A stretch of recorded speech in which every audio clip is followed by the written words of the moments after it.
Bien, bien. Bueno, gracias a Dios por este momento y por este tiempo que nos podemos ver a través de este medio. Eh, es algo maravilloso, la tecnología, todo lo que ha puesto a disponibilidad de nosotros. Y debemos dar gracias por eso. Debemos dar gracias y pedir sabiduría para saber manejar estas tecnologías, estos nuevos conocimientos que la ciencia ha desarrollado para tratar de emplearlos bien. Eh, porque esto también es un arma de doble filo, sin ninguna duda, todos lo sabemos, en lo que es la internet y todas estas conexiones en red. Pero nosotros en esta mañana vamos a seguir meditando en la palabra del Señor. Estamos en el Evangelio de Juan. Ya llevamos detenido 3 domingos y este es el 4.º domingo y todavía no salimos prácticamente del primer capítulo del libro de Juan. Yo decía al comienzo que Juan es uno de los evangelistas que presentó al Señor Jesús, a mi modo de entender y mirar, con mayor claridad, porque él comienza a su evangelio diciendo, este es el verbo, que en el principio estuvo con Dios, y era Dios, y este verbo se hizo carne, este verbo vino a vivir con nosotros, ya estaba en el principio. Y Juan declara que todas las cosas fueron hechas por él, y para él fueron hechas todas las cosas. Esto es una declaración muy importante, porque si él fue que amasó el barro, como hablábamos anoche con los jóvenes, para formar al hombre, sin ninguna duda, Dios en la formación de tu cuerpo y el mío también metió sus manos. Y luego nos dio el soplo de vida, como le dio a ese muñeco de barro, a ese ser humano que se llamó Adán. Así que esto es muy lindo que lo podamos tener en cuenta. Recién cantábamos, abre mis ojos, oh Cristo, yo quiero verte, yo quiero verte. Y una de las cosas que los hombres le decían a Jesús, ustedes recordarán, muéstranos al Padre, muéstranos dónde vas.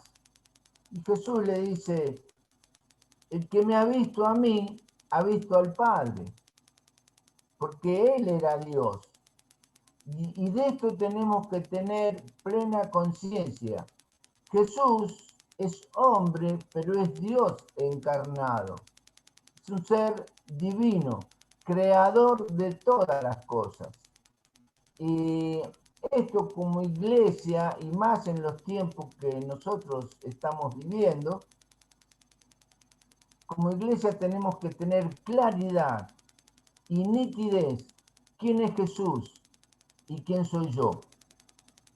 Si yo entiendo quién soy y qué cerca o qué lejos estoy de Jesús, mi actitud, creo, entiendo, va a comenzar a tener otra dimensión.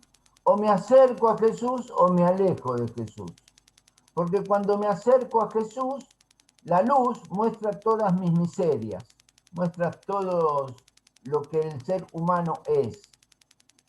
Pero ahí es cuando comprendo y entiendo que ese ser maravilloso, que un día puso su mano para formarnos, hoy dejó su vida, él dejó su sangre para seguir transformando este muñeco de barro. Y que dentro de nosotros está el Espíritu de Dios. Y de esto tenemos que tener claridad, porque Juan, si ustedes leen el capítulo 1 detenidamente, meditan en él, van a ver cómo él lo va presentando como ser divino. Antes que nada, como un ser divino, como Dios. Marcos comienza su evangelio presentándolo ya en acción a Jesús, haciendo milagros. Y Lucas y Mateo nos relatan toda su genealogía, de dónde viene, cómo procedió, que es muy importante, muy interesante saber esto, pero Juan nos muestra el Verbo encarnado.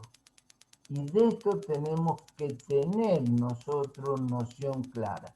Y en el capítulo 2 del Evangelio de Juan, Juan presenta en el capítulo 2 a Jesús hombre,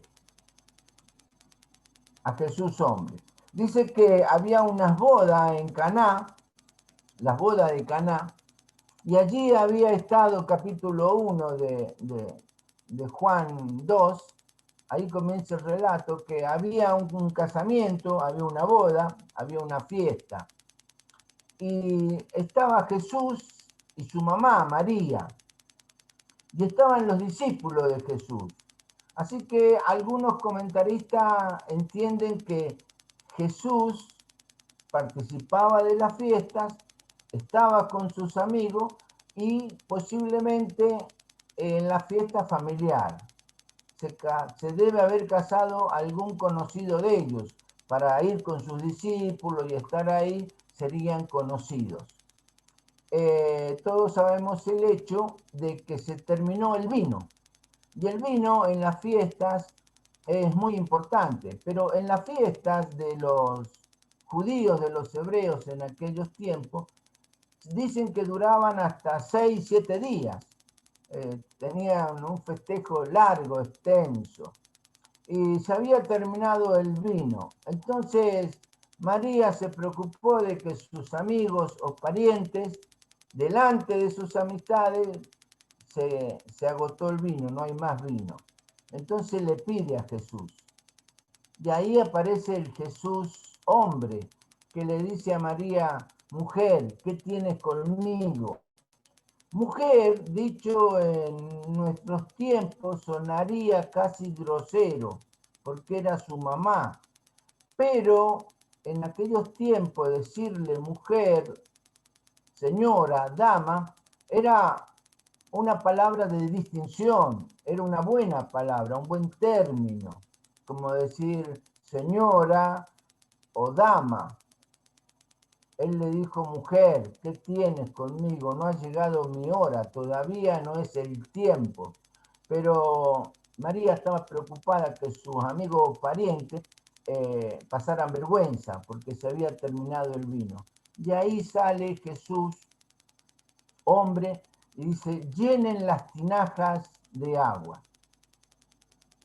Se calcula también, algunos comentaristas dicen que serían entre 450 litros y 600 litros de vino, así que habría mucha gente y la fiesta sería larga, eso es lo que queremos quizás entender, ¿no?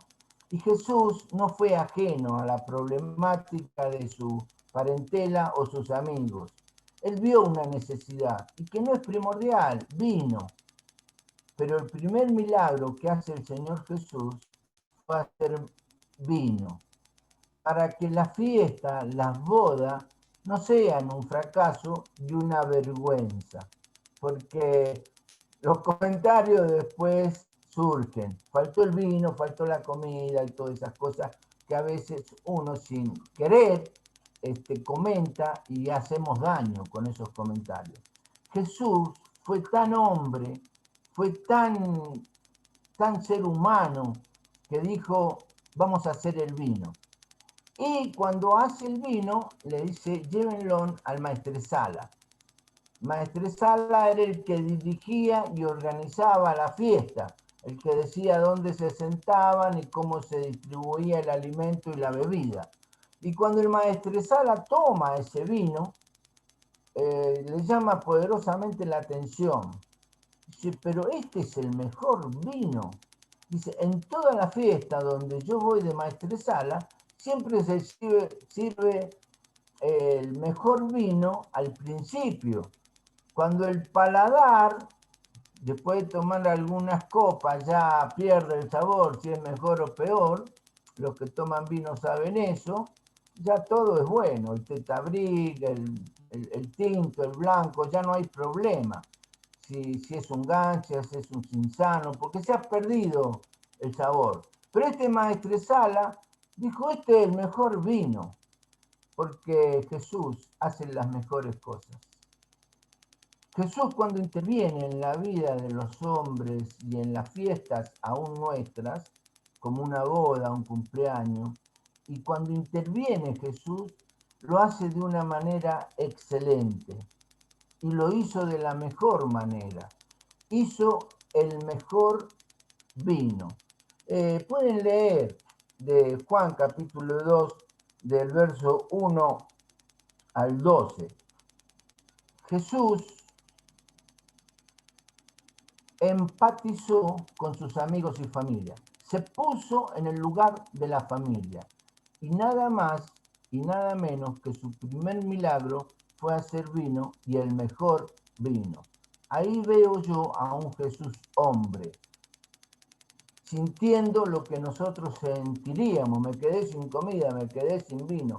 ¿Qué hago con la visita que tengo en casa? Este es el Jesús que presenta Juan.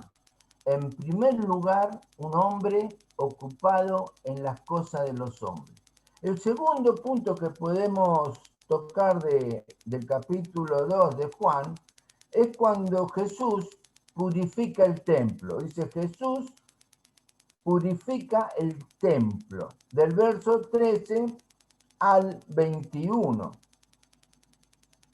¿Por qué purifica el templo? El templo se había contaminado. El templo estaba corrompiéndose. Se había convertido en un mercado. Se había convertido en un mercado de intercambio de valores económicos, con intereses económicos. Y ahí sale el hombre Jesús y dice, con esto no se juega. La casa de mi padre será llamada casa de oración.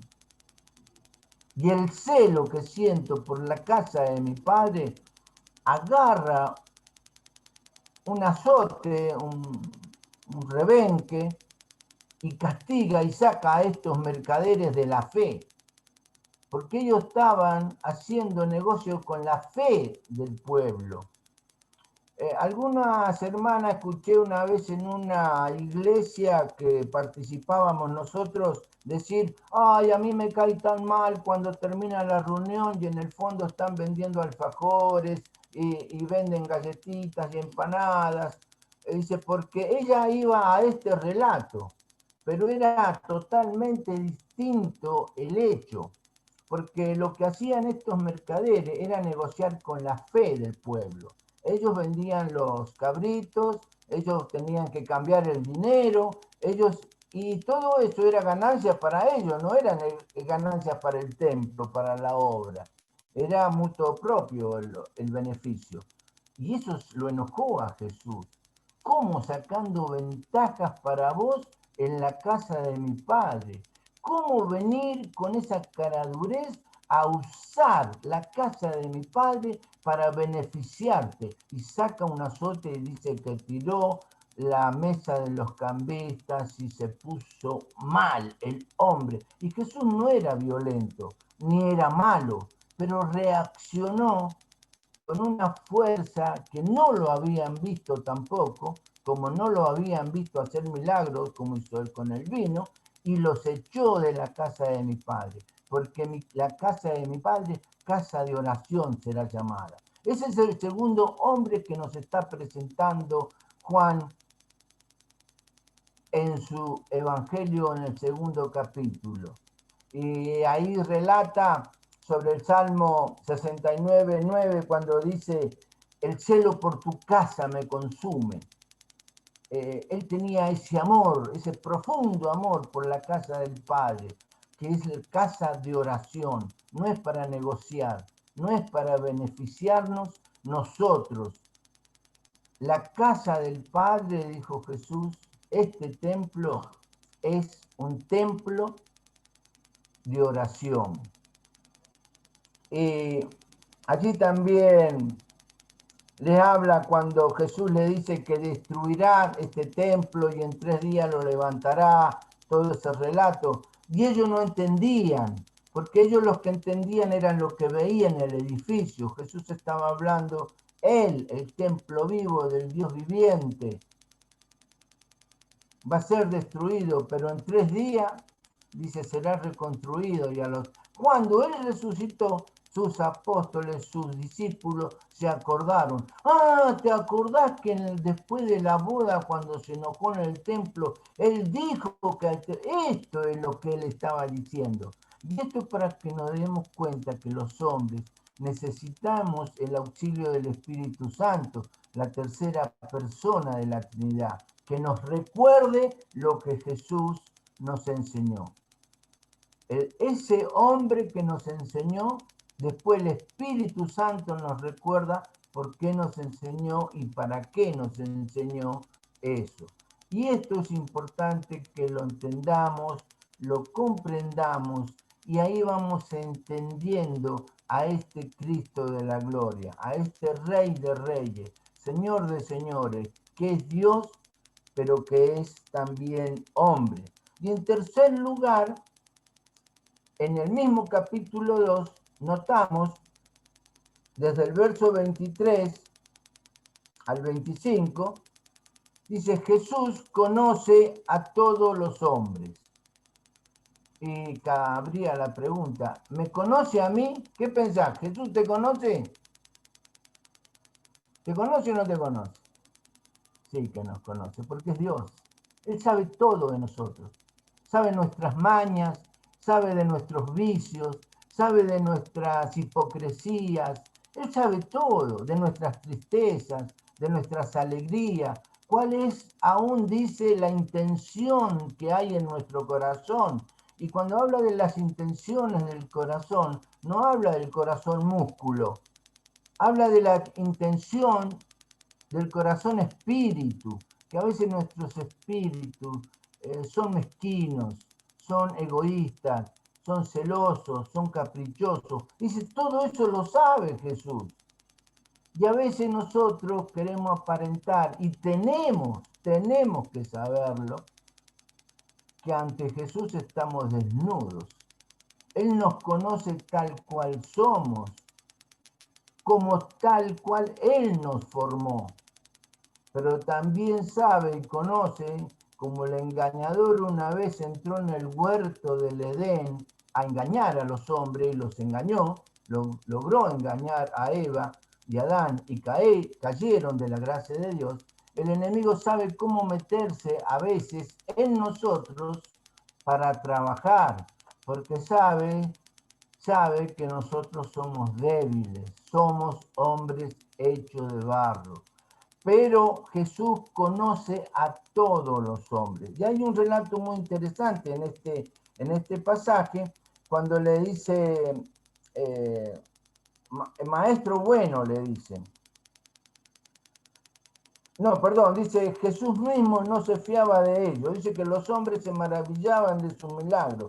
Dice, estando en Jerusalén en la fiesta de las Pascuas, muchos creyeron en su nombre. Muchos creyeron en su nombre, viendo las señales que él hacía. Se maravillaban de lo que Jesús hacía, los hombres. Pero el verso 24 dice, pero Jesús mismo no se fiaba de ellos porque conocía a todos. Qué dura esta parte. Señor, estamos creyendo en vos. Sí, está bárbaro. Vos estás viendo mis obras, estás viendo lo que yo hago, pero yo sé quién sos vos, dice Jesús. Yo sé quién sos vos. Y en el capítulo 3, más adelante, vamos a ver lo que sucede. Pero en este capítulo 2, en el libro de Marcos 10:18, le dijeron maestro bueno. Y Jesús le dice, ¿por qué me decís bueno? Y Jesús dice, no hay ninguno bueno, sino solo uno, y es Dios. No hay hombre bueno, le dice Jesús. Yo sé cómo son los hombres. El hombre tiende a lo malo. Jesús conoce a los hombres. Conoce, sabe lo que somos. Sabe lo que tenemos nosotros. Por eso él dice, no hay un hombre bueno. No hay uno. ¿Estará mintiendo en la Biblia? ¿Estará exagerando Jesús? El Señor Jesús dijo, no hay ni uno bueno. Hay uno solo y ese es Dios. Y a ese Dios es el que tenemos que conocer. Como recién cantaba nuestro hermano y decía, abre mis ojos, oh Cristo. Tenemos los ojos abiertos y a veces no lo vemos a Jesús. Yo quiero verte, yo quiero sentirte. Y el Espíritu Santo produce en nosotros ese milagro de abrir nuestros ojos espirituales y que podamos ver al Jesús Dios. Hay un Jesús hombre, pero hay un Jesús Dios, creador de todas las cosas. Dice que todas las cosas fueron hechas por él. Juan relata en su evangelio.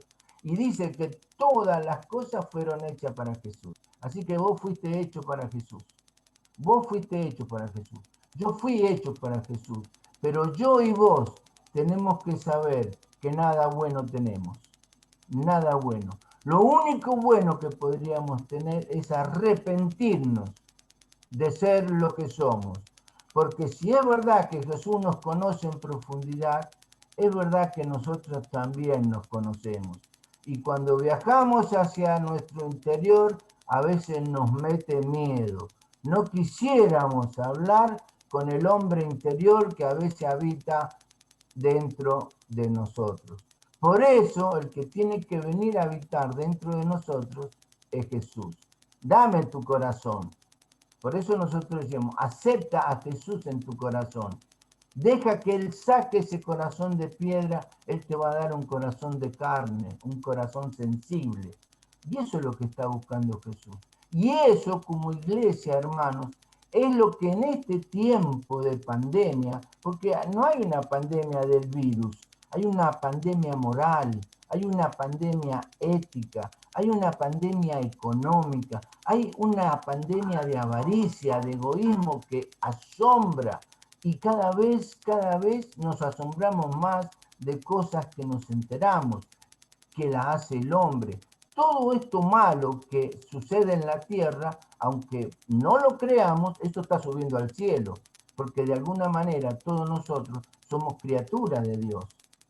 Y esa enfermedad, esa pandemia que hay de pecado, de maldad, está llegando al trono de la gracia. La iglesia es la intercesora, la iglesia es la tiene que intervenir. ¿Y de qué manera lo hacemos?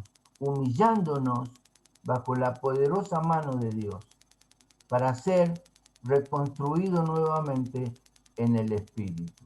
Y de este Jesús es del que debemos nutrirnos y llenarnos cada mañana. Jesucristo es el Rey y Él quiere reinar en tu corazón, en tu familia, en la iglesia y en el mundo.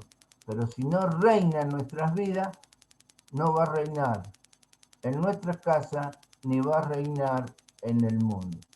Gracias, hermanos, que Dios los bendiga y ahora sí participaremos con este concepto de este Dios divino, pero que también fue un hombre que se sensibilizó por las problemáticas de los hombres aún con falta de vino en una fiesta, se enfurece ante ver que la casa de su padre la habían convertido en una casa de cambio, en un mercado, y declara que él conoce a todos los hombres y desconfía de todos los hombres porque los conoce. Y dice, no hay uno bueno, solo bueno es Dios. Amén. Vamos a orar y luego vamos a participar todos juntos de la cena del Señor en este espíritu. Padre del cielo, te alabamos, te bendecimos, te damos gracias por esta mañana, te damos gracias por tu palabra. Espíritu Santo, por favor, te lo pido, por la sangre de Jesús derramada en la cruz del Calvario, revelanos tu palabra. Señor, acá hay muchos que desde chicos conocieron tu palabra, pero todavía no pueden ver al Jesús al Jesús de la gloria, al Jesús eterno, al Jesús divino. Conocen al Jesús de los milagros, conocen al Jesús que hacía sanidades, que multiplicaba el pan y los peces, pero no conocen al Jesús Rey, al Jesús Dios, al Jesús eterno, el que gobierna todo el cosmos, todo lo conocido y lo desconocido para nosotros, que por Él fueron hechas todas las cosas y para Él fueron hechas todas las cosas. Abre los ojos de la iglesia de Jesucristo, aquí en la Argentina y en el mundo, porque la iglesia tiene la respuesta, Señor. Porque hay pandemia, pero la pandemia se llama pecado, somos pecadores y nos arrepentimos y te pedimos misericordia y te pedimos que nos siga lavando con tu sangre preciosa, porque tu sangre es abundante para lavar de nuestras miserias, egoísmos y caprichos. Te lo ruego, te lo imploro, por favor, en el precioso nombre de Jesús. Amén y amén. Hermanos, ahora sí vamos a participar después de una adoración de la cena del Señor. Amén. No se me queden serios, por favor. Los veo muy seriotes. No, no es para ponerse serio. Es para ponerse profundamente reflexivos, sí. Pero tengamos la alegría y el gozo que se nos está advirtiendo. Mirá, hay dos caminos. Fíjate por cuál camino estás yendo. Porque uno te lleva a la perdición y el otro a la vida eterna. Así que nos pongamos gozosos. Que alguien está controlando y manejando para que no nos perdamos eternamente. Así que ahora vamos a participar con alegría también y con gozo de la Santa Cena del Señor. Amén. Bienvenida, Luján. Abel. Raquelita, bienvenidos. Hola, ¿cómo están? Hace mucho no los veo. Bien, está bien. Gusto verlos.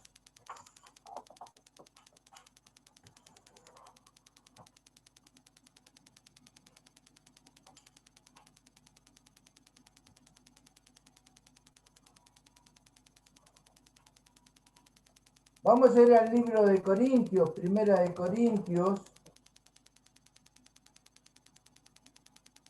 capítulo 11. También yo les pido que si pueden leer, luego meditar del 23 al 32 por lo menos. Mediten lo que Pablo le está diciendo a los corintios.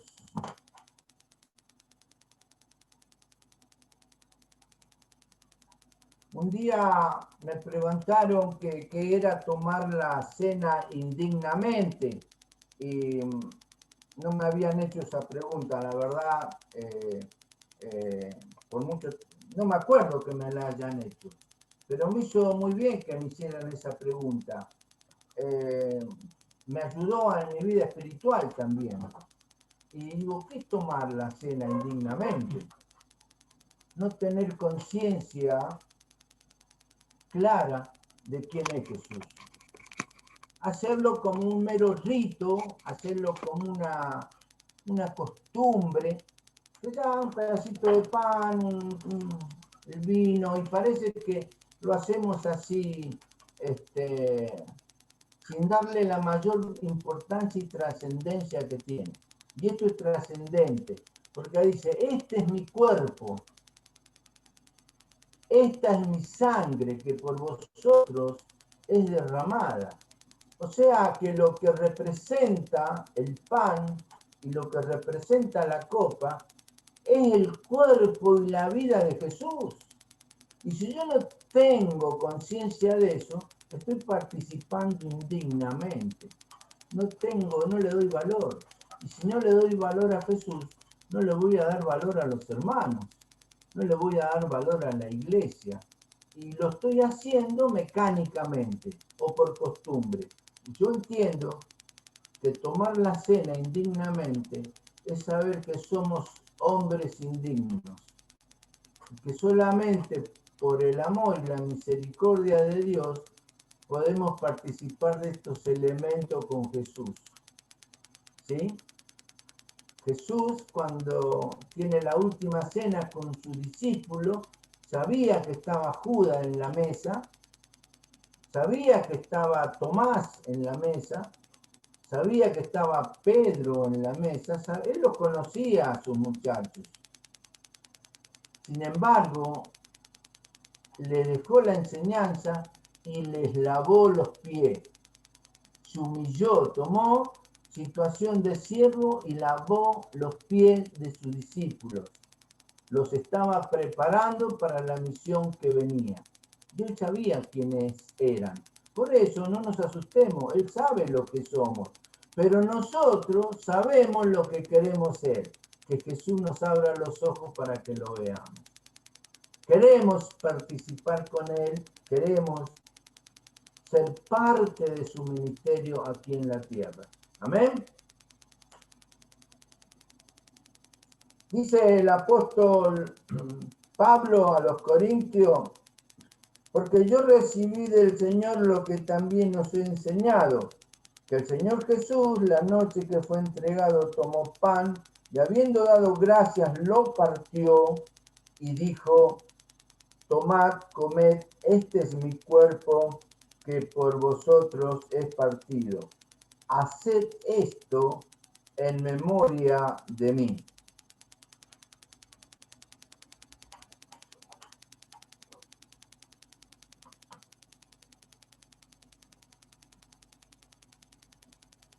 Vamos a dar gracias por este pan, que representa nada más y nada menos que el cuerpo de Jesús.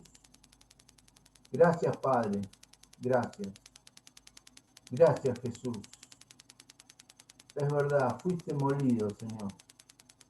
Fuiste molido como el trigo para convertirte en pan y en vida para nosotros. Pero vos fuiste molido por nuestros pecados, por todos nuestros pecados y lo del mundo que cayeron sobre vos, que tú eras inocente y no habías cometido pecado. Yo tengo conciencia de eso, Señor, que por mis pecados fuiste a la cruz. Y quiero participar en esta mañana dignamente, volviéndote a pedir perdón por mis pecados y mis rebeliones, mis contradicciones, mis negaciones, mis miedos y mis temores. Señor Jesús, sáname a mí, a mis hermanos, y sana esta nación, y sana este planeta, que puedan verte, oh Cristo. Abre los ojos de tantos cristianos que todavía no te ven.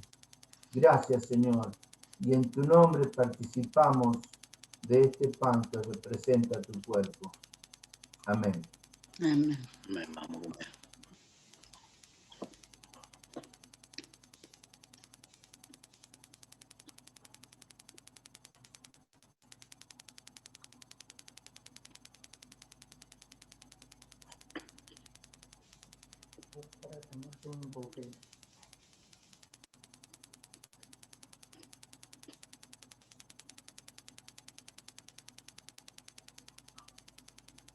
Estamos comiendo a Cristo.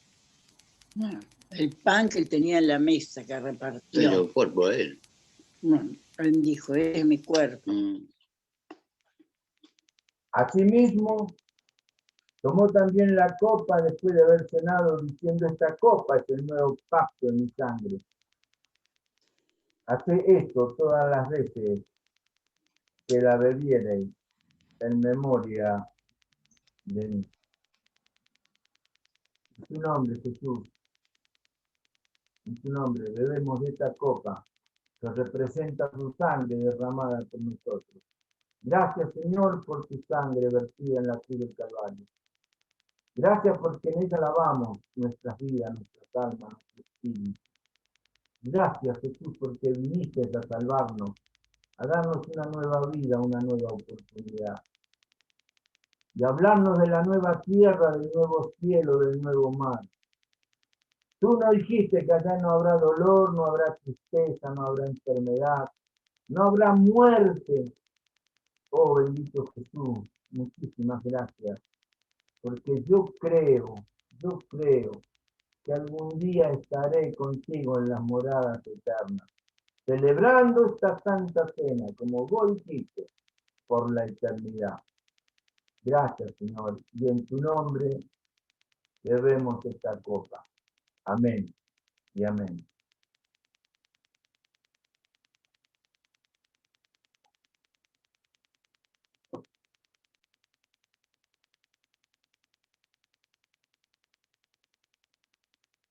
Como les decía, si pueden leer después en la carta a los Corintios, en su primera carta del 23 al 32, dice el verso 31, si pues nos examinásemos a nosotros mismos, no seríamos juzgados. Cada uno de nosotros no necesita que nadie te juzgue, ni Jesús. Jesús dijo, yo no he venido a juzgar al mundo. Ni él se atrevió a juzgar a nadie. Pero sí, Pablo aconseja que si nos juzgáramos y viéramos nuestra condición, no nos va a condenar luego el mundo, porque cuando seamos juzgados por el mundo sí nos va a condenar.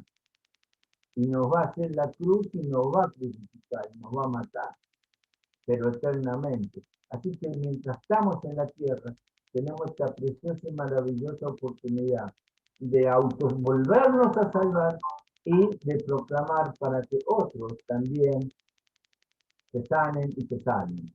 Amén. Dios los bendiga. Y quiero ver que se sonrían, porque Jesús venció la muerte. Él no se quedó en la tumba. Jesús venció.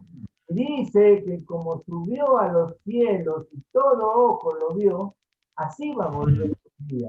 Va a volver en una nube blanca y todo ojo lo verá.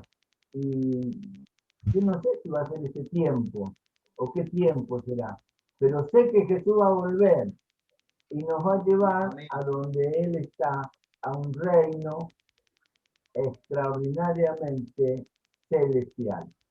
Que Dios te bendiga, que bendiga tu mesa, que bendiga tu pan, que Dios bendiga tu trabajo, que el Señor bendiga tu familia, que Él te fortalezca y te ayude a vencer todo este tiempo, este sistema, y cada vez se enreda y se hace más difícil de sobrellevar. Pero con Jesús venceremos. Él dijo, en el mundo tendréis aflicción, pero confiad en mí, yo he vencido al mundo. Así que lo vamos a vencer en el nombre de Jesús.